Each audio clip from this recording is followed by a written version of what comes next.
welcome to another episode of What's What BR. Today we've got two of our veterans, as I just said, our favorites. We've got Major Don and we've got Greg Merriweather. How are you guys? Doing well, thank you. Yeah, good to see you again. Thank you for having us again. Absolutely. Yeah, no. You guys, needless to say, I don't know who to check in with first. Who's going to have, more of what's going on. I think both of you are in the know on everything. But Major Don, I guess start over there with you guys. I know you guys are probably slammed. We've all been, last time, I think it was one of the last times we talked, it was like, we're headed to Lake Charles back and forth, Yes. We're going all over. And then now it's like, we're here in our own backyard. So We are. So yeah, we activated the Dick's Day after the hurricane. So we've been running and gunning and serving people, making sure people's needs are met. We're grateful to the folks down at Lamar Dixon for donating us a great amount of space that we can headquarter out of. We've had about 25 disaster mobile feeding units that have come from all over, from Texas, Oklahoma, Arkansas, the Carolinas, and our own Alabama, Louisiana, Mississippi area, who since Tuesday after the hurricane have been out serving meals. The last numbers I saw, we've served about just shy of 300,000 meals to people across southern Louisiana, just from our location. That doesn't count what the Salvation Army's been doing in New Orleans. So yes, we've been actively involved. no, I'm exhausted just hearing all of it. I was exhausted. Well, we're grateful. The Salvation Army has a great team. I'm a Kansas boy. It's hard for me to say thank you, Texas, thank you, Oklahoma. But when we needed help to show up, they came running to our rescue. The Salvation Army has strategically placed a large amount of disaster response equipment in Texas and in Florida. So as we know, these events happen all the time down here on the Gulf Coast and along the East Coast. So the Salvation Army can respond very quickly. As the hurricane kind of, ended early Monday, the team started rolling in on Monday during the day. And by Tuesday, we were up serving meals to people in need and getting them out into communities all over the South. Wow, it's incredible. How's things shaking for you, Greg? I know I saw you doing this like around the clock. I don't think you ever slept. We had a bunch of coverage that you were, right there, with everybody on. How are things in your world? It's just like everybody else. We've been busy. The big part of this for us, from at least from a television standpoint, is just getting the word out to the folks that that there's still a need and that there's still people that are suffering here. One of our colleagues did a story just last night of a man and a daughter still sleeping in their car in the parishes down by the coast, and it just while we pretty much dodged a bullet here in Baton Rouge, still plenty of our people in our viewing area in our capital region still took a pretty good hit on the chin, but we kind of dodged most of the bullets here, so that put us in a position to help out people, and it keeps us in a position to at least get out the word that help is still needed. A lot of times the national folks, I'm from Kentucky originally, and so my family, they check on you right when it's happening and when it's on the Weather Channel, but once the Weather Channel and the national folks move on, a lot of people think that we're healed here in Louisiana and the Gulf Coast, and that's just not the case always. Yeah, it's funny. I've gotten a number of emails. Like they start about 2 weeks, maybe 10 days after, the event is going on, and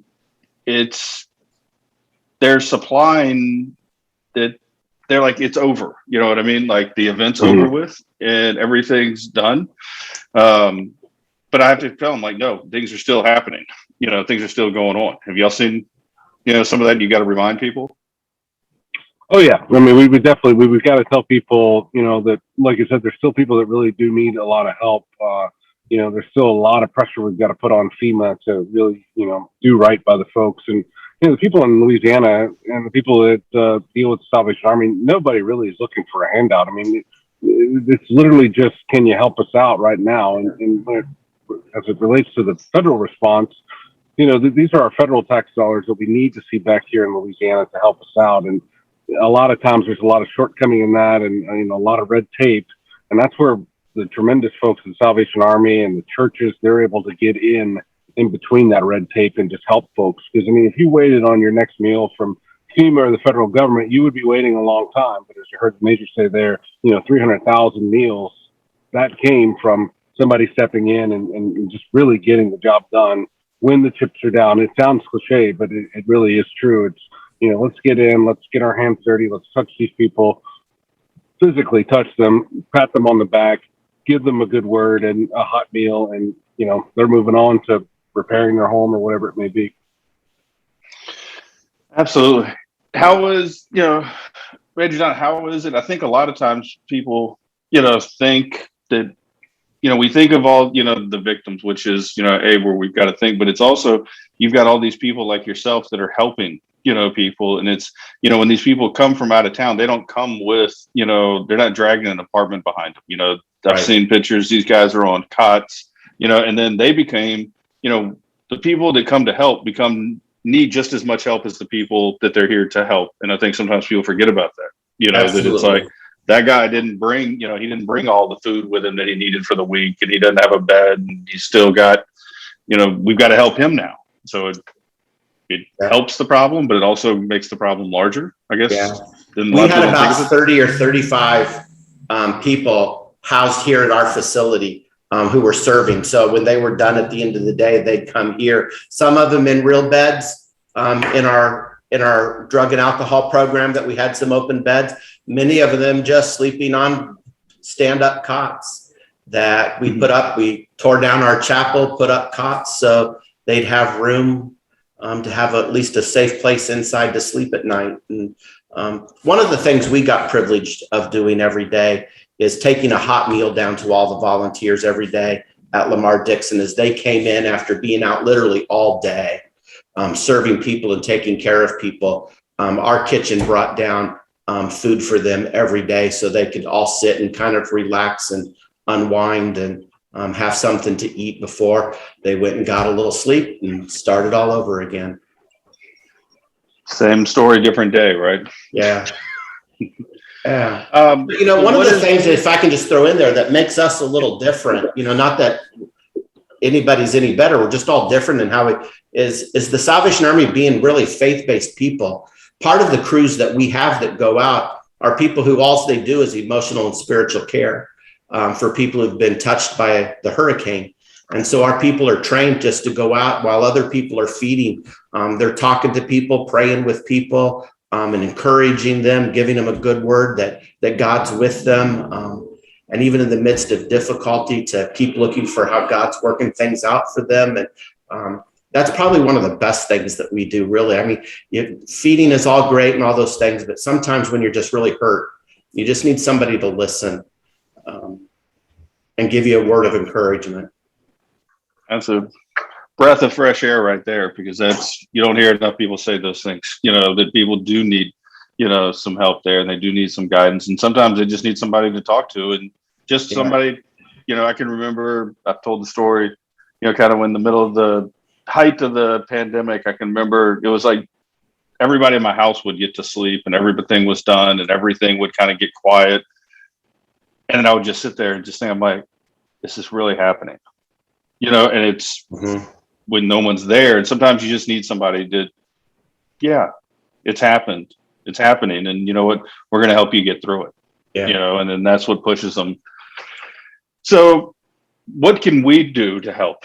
What is it you guys need? What can we hopefully rally the community? It's always, we need hands, we need bodies, those kind of things, but is it some more food? Is it some more people?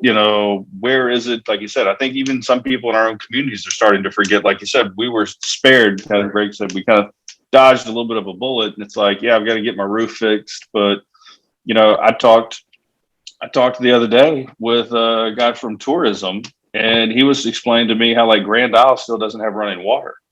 Like they've got a barge that they're pumping water, they get fresh water, put it in the barge, and they're pumping it through. But these guys, they don't even have enough water pressure to get a shower. They're able to get, a bath, in some of these areas. But like something like that, I was like, I'd love to help, but I don't even know how to help that situation. What do you guys see? Where can Well, Major, before we even get to the immediate needs that we need here, the calendar never stops. And I'm sorry, I'm in my car, but it's raining outside of the loud. The calendar never stops. So we've got Christmas, we've got Thanksgiving right around the corner, literally. Salvation Army really big in this community, really making sure that families make out okay on the two big holidays.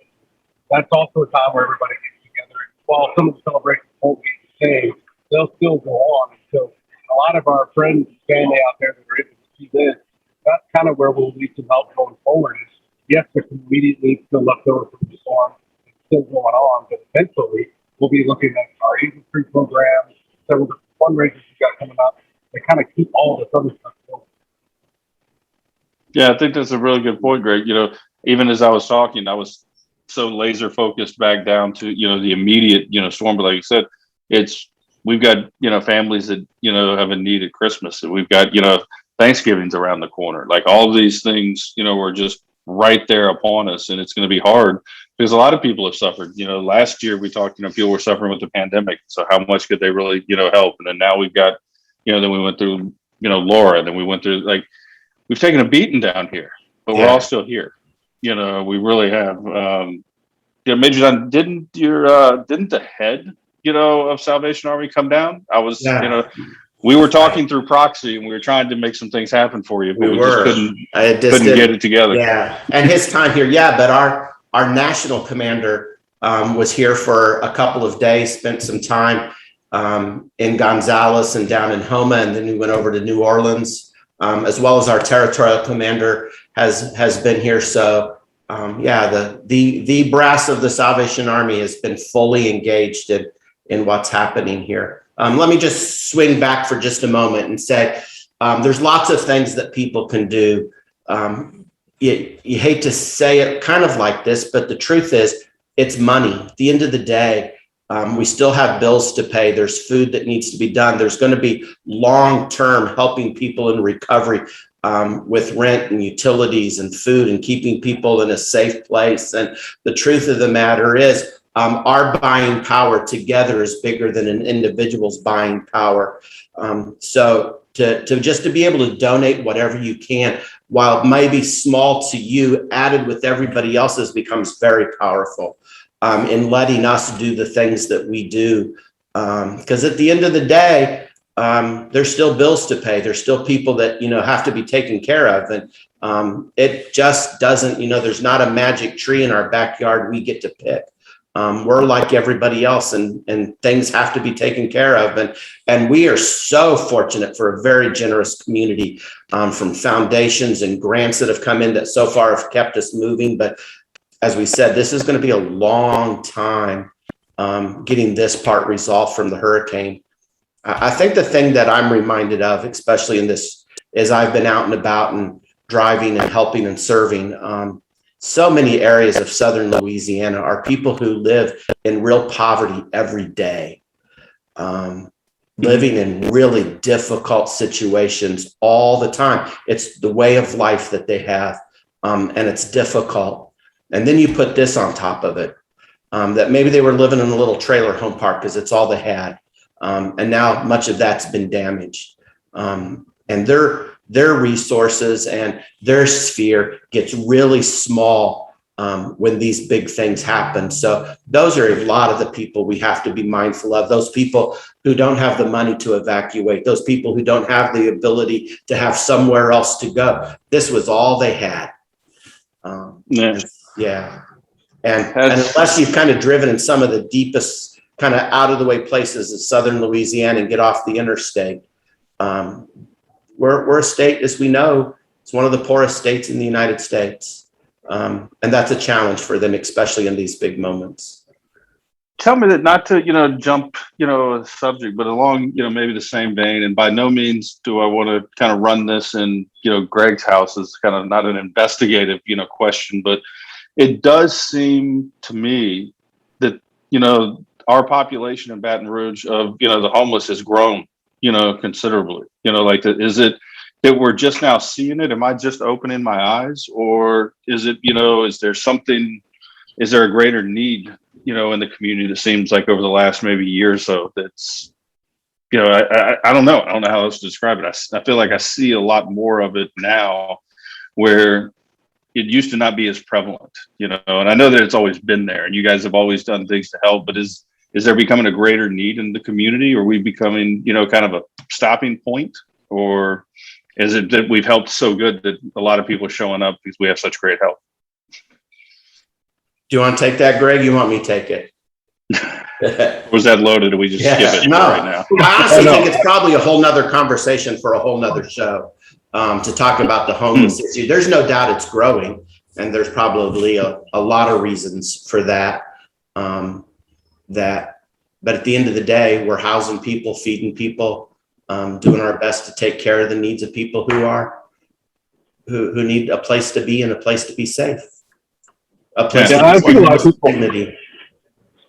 I think a lot of people forget that the Salvation Army, one of our main things that we do is take care of people with drug and alcohol issues. And obviously with the pandemic, a lot of people have had a lot of stress, a lot of anxiety, a lot of issues, and they rely more on those type of things. And so we just in Baton Rouge alone, we've seen overdoses almost at a record high. So we know the drug use is really, really rampant. And that's a big part of the people that we touch with the Salvation Army. So that kind of need for services goes up. And, not to mention that the people have, either lost their job because of the pandemic or aren't able to do what they were used to, or not able to take care of their family in the way that they were. And so sometimes you start to see people that aren't your typical people that you think that maybe, are, a homeless and a drug addict, or a homeless and a drunk. It's somebody that could have been your neighbor a year ago that really fell on some hard times and really just didn't have enough support around them, and they turned to different issues, different substance abuse. And I know I've seen that go up for sure. Well, why don't we do that? We'll leave that other question for another show. We'll have you come back, and we'll kind of address, because that sounds like there's a lot to unpack, there, and to remind everyone, just as Greg's talking about, that we've got the seasons, coming up, and a lot of people are under a lot of stress, and then you throw the hurricane on top of it. And I think there's nothing wrong. I think, Major, not like, as you said, it's money, like there's sometimes, you can get a whole bunch of volunteers to come show up, but then it's a whole lot of work to coordinate, and get them, or, you've got people, you're pumping out 300,000 meals, right. It's a monetary thing that we need some help with right now, it sounds like. Well, and it's both of those. With Christmas coming, we do need volunteers. That is another way that people can help and give. We're going to face a very challenging Christmas, especially with bell ringing. Typically, we've been able to hire people, and we know how difficult it is in our day and age to get people to come to work. Everybody's trying to hire. And I'm just really worried, no doubt, of how we're going to get bell ringers on the street to raise money for us. It is going to be a huge challenge because everybody's hiring and everybody's offering money off the wall to get people to come to work. That I don't know how we compete with that. But it's going to be a huge challenge for us at Christmas. So one of the things people can do is just volunteer to come ring the bell. Give a half a day on a Friday or a Saturday or some other time and come with your family. It's a great way to give. I know Greg and his family does that. Our advisory board does that. Lots of people do. It's a great way to teach your kids how to give back. And just give us a call and we can set up a time you can go out and ring the bell, and what maybe you couldn't give, you could raise in front of a Walmart and make several $100,000 in a half a day. And help the Salvation Army and volunteer. We're going to need volunteers with our Angel Tree program. A lot of businesses that we count on for volunteer help aren't even all back to work yet. And so when you think about us having to process and get toys for now probably 3,000 or 4,000 children because of the hurricane, and reaching out into some of those other communities that we don't always serve as well, that we're going to give our best effort to at Christmas, we're going to need a lot of hands to help us with our Angel Tree program. So if you can adopt an angel and buy for a child or just buy some toys and bring them, or come and volunteer a Saturday when we're ready to start sorting and bagging and distributing toys for our angel tree. There's lots of ways that people can be involved and give. I think we'll do, whatever we can to help ways like this, get the message out. There's some other things. I'll get a list of, what you need and see if we can't get that out through, all the different channels we have. I think it's amazing. I think, the work that you're doing with people like Greg behind you and the support of the board and, these advisories, I think that's what makes these things work in our community, so, if I can help in any way, definitely reach out, let me know. I always tell everybody, you've got more important things to do than sit around and talk to me all day. So I don't know. It's nice to have a little break and talk to friends today. Yeah. Well, I appreciate Absolutely. you guys both, coming on and talking and telling us kind of where things are and what we can do. And I think the biggest thing that you probably, in my opinion, I'm not in your shoes, but I think the biggest thing you've got is you're competing with apathy or people forgetting, and so, they say they want to help and they say, yes, somebody's probably, could be listening right now and say, yeah, I'll go ring a bell. I'll, make a donation. And then they get caught up in life at a soccer game with a kid and they forget, and one thing leads to another. So I'd say, I'll do whatever I can to help. You call me or text me when you need it. And we'll also, let's get you on the show on a regular interval and let's keep reminding people of what we need and because this is when everything goes great in the community, that's great. We have a great community, but it's how we kind of respond, right now and how we rally and help everyone. That's what makes it, really great that, that when something does happen, people like you are going to be there. So, yeah. I just encourage people to go check out our website. It's up and running with all of the current ways that people can be a part and give. So check out salvationarmybr.org. And you can find all the up-to-date information to sign up, to help and give and be a part of continuing hope at Christmas. Awesome. Not to mention also our Facebook page, Major, the Facebook page. Yes. A lot of people are on social media. You can share a lot of the content that the Salvation Army puts up, a couple button clicks, and next thing you know, you've shared it to all your friends, and that'll help out. And just lastly on what the Major said, think about, you've got teenagers sitting around. We all know they're on their screens. Think about what they would learn an hour out in front of a Walmart ringing a bell, and who they'll see and what they'll see and what that will translate in the rest of their day, and thinking about it. And it'll be a memory that will stay with them. I don't want to say it's punishment to make them get out there, do that, but it is at least, let's get out. We can do it as a family and let's learn something here. And you don't even have to go that far. You don't have to do that much. You just got to show up. That's literally it. Yeah. Pick if you do your shopping on a Saturday afternoon, just sign up for a Saturday afternoon and go an hour early. Go in after, a couple hours or whatever it takes. Yeah. I think that's good to teach. Yeah. Our screen at Facebook is the Salvation Army of Greater Baton Rouge. So look us up. It's we keep it very active. It's a great tool to keep people advised of what's going on. So. Well, guys, I appreciate it. Like I said, more important things to do than talk to me, but love to, like I said, we'll keep this thing going and we'll get this out and hopefully we can help as many people as we can. So, tell me what I need to do. I'm there. All right. Thank you. Thank you, Brandon. Appreciate it. All right.